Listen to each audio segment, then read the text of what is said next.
लेकिन नहीं, दान नहीं करेंगे। एक दान चंद था, आज मैं एक कहानी कर, उसका नाम क्या था? उसका नाम ही था दान चंद। क्या नाम था? दान चंद। बड़े कंजूस। एक पंडित जी उसके फेर में पड़ा कि किसी तरह इससे दान लेना है। क्या कहा? किसी तरह इससे दान लेना है।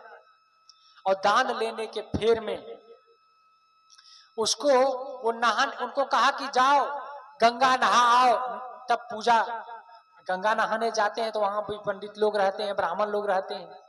तो उन्होंने, दान चंद ने सोचा अगर घाट पर जाएंगे तो कोई ना कोई दान मांगने वाला मिल जाए। क्या कहा? कोई ना कोई दान मांगने वाला मिल जाए। वो घाट छोड़ के अवघट में गए, मतलब जहां घाट नहीं था वहां गया, वहां नहा लिया। पंडित जी बड़ा तेज, जैसे ही देखा कि ये गांव के ही थे, ध्यान दीजिएगा कहानी, वो गांव के ही पंडित जी थे। पंडित जी ने देखा है आज मक्खी चूस जो दान नहीं करता है, वो दान के डर से घाट से अवघट में जाकर के नहाने गया है। और जैसे ही देखा कि अवघट में गया है, पंडित जी भी वहीं पर पहुंच गया, दमदमा कर पहले से वहां जाकर बैठ गया। कहे आओ दानचंद। अरे जैसे ही पंडित जी देखा दानचंद, कह रहे हो मामला तो गड़बड़ हो गया, बड़ी परेशानी। सोचा कि अब क्या किया जाए। अब मुठभेड़ हुई, दोनों आमने सामने हुए। जब दानचंद ऐसे कह करके किसी तरह निवेदन किया और पंडित जी को भांज भूंज लगने नहीं दिया और किसी तरह निकला। अब 7 दिन बाद, पंडित जी भी याद रखे थे, 7 दिन बाद फिर पंडित जी पहुंचे। जैसे ही पहुंचे, पहले से दानचंद ने पत्नी को सिखा रखा था, जैसे ही पंडित जी आएंगे और कहना कि वो तो बीमार पड़ गए, सीरियस है। क्या कहना? वो सीरियस है। सच में पंडित जी पहुंचे, अब पत्नी बिल्कुल एकदम रोती हुई उधर से निकली, आयो बाबू, ऐसे ऐसे जो भी हो यहाँ के भाषा में, मेरे पति तो चले गए, ये हो गए वो हो गए, खूब रोने लगी, रोते हुए। क्या हुआ क्या हुआ? पंडित जी क्या बताए आपको, तो समाचार पहुंचाने ही वाले थे, कहने ही वाले थे, और हमारे पति जो है सीरियस हो गए हैं, पता नहीं क्या होगा नहीं होगा। और ऐसे बोलते बोलते जैसे ही बोला और कहा कि सीरियस है, और घर गई और पति झट से बताता है कि कह देना कि दम टूट गया। क्या कहे? कह देना कि दम टूट गया, छूट गया। जैसे ही एक बार घर से लौट के आई, कहे कि पति तो चल बसे। पंडित जी दिमाग लगाए, कहीं ना कहीं ये दानचंद अपना दिमाग जरूर लगाया है, मरा तो नहीं होगा।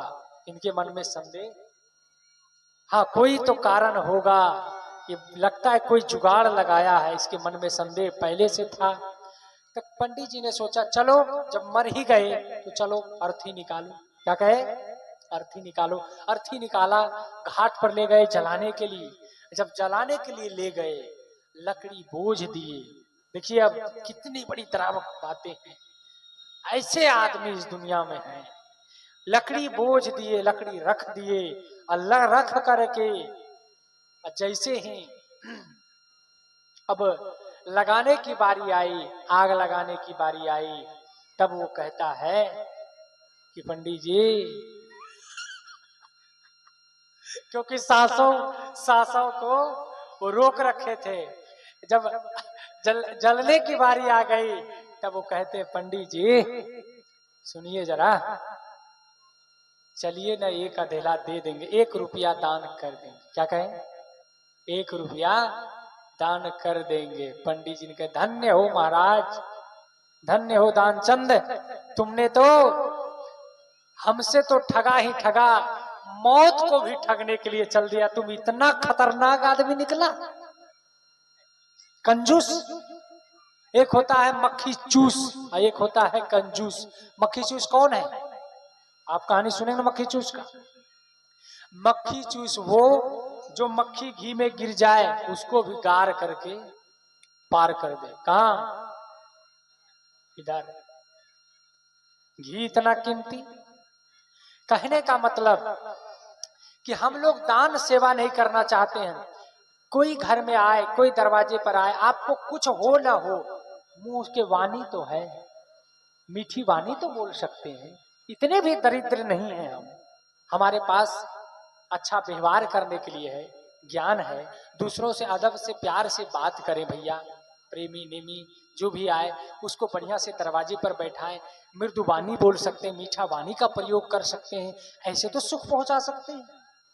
और आप सभी कितना ही ध्यान करिए, ये बात ध्यान दीजिए, बात मैं कहना चाह रहा हूं, कितना ही ध्यान कीजिए, लेकिन अगर दान और परोपकार और घर में चार लोगों को बुला करके कभी निस्वार्थ सेवा भोजन भाव नहीं कराते हैं, साधु संत सज्जनों को बुला करके कुछ सेवा का काम नहीं करते हैं, साल में 6 महीने में गुरु को, संत को, जिसको भी मानते हैं, अपने गांव के नगर को किसी को बुला करके भोजन भाव कराइए। किसी गरीब को बन सके तो, जो बन सके 100 रुपया 200 रुपया, और कुछ कार्य लोक मंगल का काम हो रहा है, ज्ञान की चर्चा हो रहा है, तो दान पूजा कीजिए। उससे मन में संतुष्टि आती है। क्या आती है? मन की पवित्रता बढ़ती है। क्या बढ़ती है? मन के पाप दूर होता है। ऐसा काम करें हम लोग, ये सेवा का काम करें, पर की सेवा। ये जीवन किसके लिए है? पर की सेवा और अपने परिजन की सेवा, वही हुआ पर की सेवा। फिर सेवा से जिसका जीवन शुरुआत हो जाए, उसके जीवन में मेवा कोई रोक नहीं सकता। सेवा, संत गुरु की सेवा, साधु गुरु की सेवा। गुरु कैसा? गुरु कैसा? गुरु ऐसा जो आपको मन में भाए, निरख परख करके आप गुरु करें, समझें बूझें तब गुरु करें। ऐसे गुरु से जुड़े और दान देना शुरू करें। जो बन सके यथासंभव वाणी का दान करें, समय का दान करें, साधु गुरु के पास जाकर के, गुरु आश्रम में जाकर के, भंडारे में, सत्संग में जाकर के 2 घंटा 3 घंटा, 1 दिन 2 दिन जाकर के रहें और समय दान दें, धन दान दें, और दे करके अपने जीवन को कल्याण में बनाएं। ये मानसिक खुराक है। अब दूसरी बात, स्वास्थ्य के लिए मैंने कहा कि सुबह जगे और आप क्या करें? कुल्ला ना करें, और उस पानी को, गर्म पानी को बैठ करके उकड़ू बैठे। कैसे बैठे? उकड़ू बैठे, और मुंह में लगा करके पानी को पिए, और धीरे धीरे पिए। जैसे बच्चे लोग कैसे पीते हैं, ऐसे करते हैं ना, ऐसे मिला मिला के उसको अंदर ले जाए, कम से कम 10 मिनट लगे। जो आदमी गैस्ट्रिक से, पेट के परेशानी से, पेट में कब्जियत है, वो पानी पी लें और फिर झाड़ू उठाएं, और फिर आप धीरे धीरे झाड़ू लगाएं, नित्य मतलब कुछ काम करने लगे, कुछ टहलने लगे। और जब ऐसा करने लगेंगे, तब आपको जब याद आएगी छोटे वाली कमरे की, तब आप जाएं। किसकी याद आएगी? छोटे वाली कमरे की। और जब छोटे वाले कमरे में जाएं, जिनका काम फ्रेश छोटा वाला कमरा का हो जाता है, वो दिन भर प्रसन्न रहता है। जिसका पेट सफा, उसका प्रभु काहे को खफा।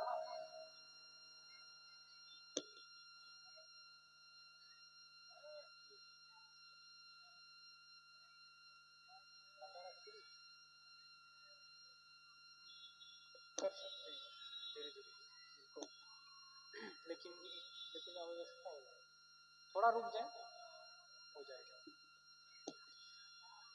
मैं बाहर के आए हुए तमाम हमारे जो प्रेमी श्रोता संत हैं, उनसे मेरा निवेदन है, आप सब आज थोड़ा समय और दें। और मैं निवेदन करूंगा हमारे साथी संत महंत जी से कि हमारे उमेश जी, आप हमारे महंत साहब को यहाँ पर मंच पर उपस्थित करने की कृपा करें। तो मैं कह रहा था, क्या कह रहा था, आप लोग याद दिलाएं, क्या बोल रहे थे हम? आप सब घबराए नहीं, धैर्य रख करके बैठे थोड़ा सा, अब धीरे धीरे समापन की तरफ ही है। मैं कह रहा था, स्वास्थ्य क्यों खराब होता है, मेन मुद्दा पर ध्यान दीजिए। आज अंतिम दिन है। स्वास्थ्य खराब होता है पेट खराब होने से। क्या खराब होने से? ये पेट क्या है? मध्य प्रदेश है। क्या है? मध्य प्रदेश। मध्य प्रदेश जिसका खराब हो गया, उसका सब कुछ खराब हो गया। आंत जिसका खराब, उसका मस्तिष्क खराब, जिसका मस्तिष्क खराब, उसका आंत खराब। इसका कनेक्शन इससे है, इससे कनेक्शन इसका है, दोनों एक दूसरे का संपूरक है। जैसे ही आप आपको किसी ने परिवार में कुछ कह दिया, आप चिंता कर लिए, आप टेंशन कर लिए, आपको शुगर जितना मीठा खाने से नहीं होता है उतना तो टेंशन से होता है। किसी ने कुछ कह दिया, आपके पति ने, बेटे ने आपके अनुसार व्यवहार नहीं किया, आप जैसा चाहते थे वैसा आपके जीवन में नहीं हुआ, अब उस बात को लेकर के बहुत दुखी हैं, बहुत पीड़ित हैं, तो इससे क्या होगा? पेट खराब होगा, और पेट खराब होगा तो जीवन खराब होगा, और जीवन में स्वास्थ्य खराब होगा। आप एक महीने में जो एनर्जी जुटाते हैं खा करके पी करके, वो सारा एनर्जी 1 घंटे के टेंशन में खत्म हो जाता है। इतना जहरीला है ये। इसीलिए गुरु कबीर ने कहा है, और क्या कहा है? चिंता है कि डाकनी काट कलेजा खाए। क्या कहा? चिंता है कि डाकनी, चिंता है कि डायनी काट कलेजा खाए, वैद्य बेचारा क्या करे, कहां तक दवा लगाए। ये चिंता डाकनी है, डायन है। ये चिंता से चतुराई घटे, व्याधे घटे शरीर। इसलिए चिंता से सारी चतुराई घट जाती है। चिंता ना करें। चिंता करके आप क्या करेंगे? चिंतन करिए, जो भी समस्या है, समाधान है, उसके लिए सोचिए, विचारिए। लेकिन अब चिंता और चिंतन में क्या अंतर है, आप कैसे समझेंगे? मान लीजिए आपके साथ होनी अनहोनी हो गया, तो उस बात को पकड़ के अब मत बैठिए।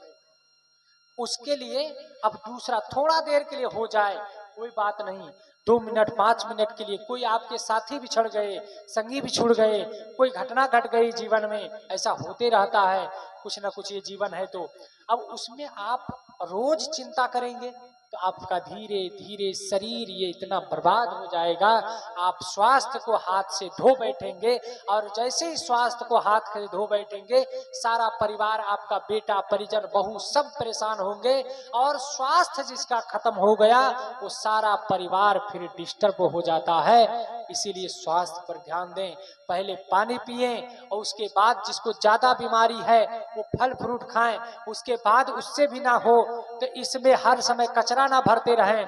भोजन पर संयम करें, तेल वाला भोजन को छोड़ दें और सादा एकदम खाना शुरू कर दें। जिसको बीमारी है, गैस है, पेट फूलता है, कुछ और होता है। और सुबह सुबह सबसे बड़ी दवा जो कहा है विद्वानों ने, वो ये है, सबसे बड़ी दवा ये है कि आप पैदल चलें। कुछ न जाने तो पैदल चलें, सुबह जगें, ये सबसे बड़ी दवा है। टहलना, ये काम करें।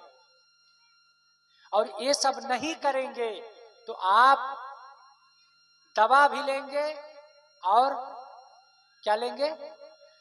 पैसा भी देंगे, दवा भी लेंगे, दुआ से भी जाएंगे, जीवन से भी हाथ धो बैठेंगे, दूसरे को डिस्टर्ब करेंगे। सेवा जब नहीं करेगा तो पछताएंगे।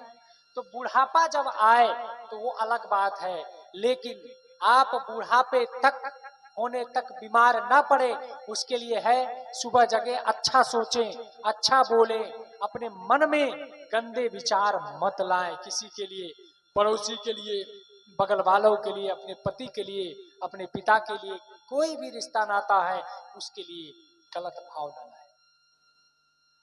सबके लिए अच्छा सोचें। सबके लिए जो अच्छा सोचेगा उसके जीवन में अच्छा ही होगा। इसलिए कहा, भलाई कर भला होगा, बुराई कर बुरा होगा।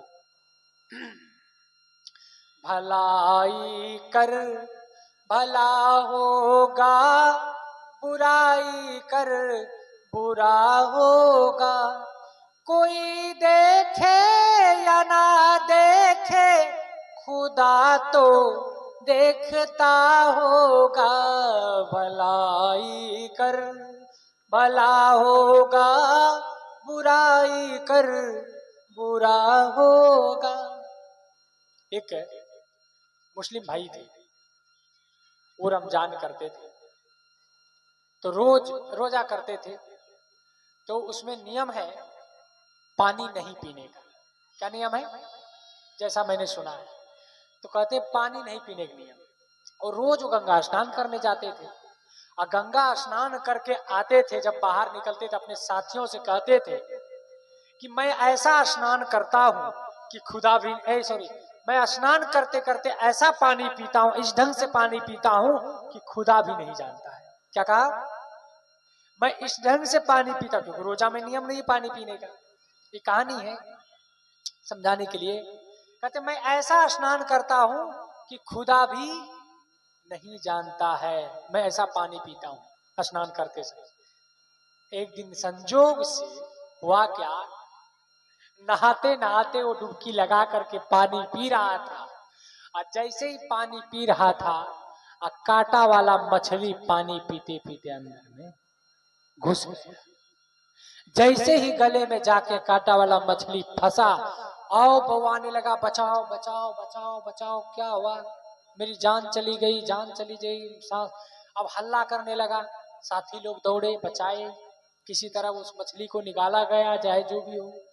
तब कहा लोगों ने, उनके साथियों ने कहा कि तुम तो कहते थे कि खुदा भी नहीं जानता है, आज कैसे जान गया? कहने का मतलब कोई देखे या ना देखे, आपके भीतर वाले जो खुदा है, भीतर वाले जो राम है, आपके अंदर जो बैठा राम है, वो चार कोने, चाहे कोठरी अंधेरे में कोने में हम चाहे जितना बुराई करें, पाप करें, चाहे साधु हो, महंत हो, मठ हो, मठाधारी हो, जो हो, गुरु हो, बाबा हो, किसी को अपने खुदा से बचने का कोई उपाय नहीं है, उससे हम नहीं बच सकते हैं। इसलिए हम जो करेंगे वो हम तो जानते हैं, आप जाने ना जाने, लेकिन हमारी आत्मा, हमारी अंतरात्मा जानती है कि हम क्या कर